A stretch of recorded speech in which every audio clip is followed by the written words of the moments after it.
যেদিন শেখ সাহেবের মায়ের ঘরের ম্যানেজারকে নিয়ে বাইর হই সেদিন আমাকে পাগল বানিয়ে ফেলে। আসলাম এখন বসের মায়ের ঘরের ম্যানেজারকে নিয়ে এখানে সুপার মার্কেট ওইটায়। বসের মায়ের কার্ডে মনে হয় টাকা নাই, চলে আসতেছে, এখন যাইতে হবে আরেকটায়। প্যারামিক্সে কিছু জিনিস আছে রিটার্ন দেওয়া লাগবে, আর কিছু জিনিস আছে নেওয়া লাগবে। নেওয়ার গুলো আসছে কিনা জানি না, বাট রিটার্নেরটা আমি এখন দিয়ে দেব। আসলাম মাংস নিতে। বসের মায়ের ঘরের ম্যানেজার নাকি মাংস লাগবে, জানি না আছে কিনা, কেমন আছে দেখা যাচ্ছে তো আছে, তো বসে আছে। মাংসগুলো নিয়ে নিই। মাংস পাই না এখানে, তাহলে সুপার মার্কেট থেকে কিছু বাজার করে নিই। আরেকটা আছে মাংসের দোকান, এটা একটু দূরে।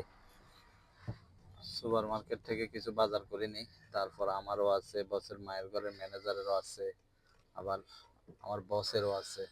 মোটামুটি সবার জন্য বাজার লাগবে। আসছি যখন ব্যাংক থেকে কিছু টাকা তুলে নিই, মাস শেষ, অনেকজনের বেতন দিতে হবে, স্বামীর, মায়ের ঘরের ম্যানেজারের। অল্প কিছু বাজার ছিল, ওগুলো শেষ করলাম। কিন্তু আর কিছু আছে সবজি, ওগুলো এখান থেকে নেব না। কেন নেব না? কারণ এখানে একটু দাম বেশি। এত জায়গায় ঘুরতেছি কিন্তু শেখ সাহেবের কিনা শেষ হচ্ছে না। এখন আসছে এখানে দোকান একটাই,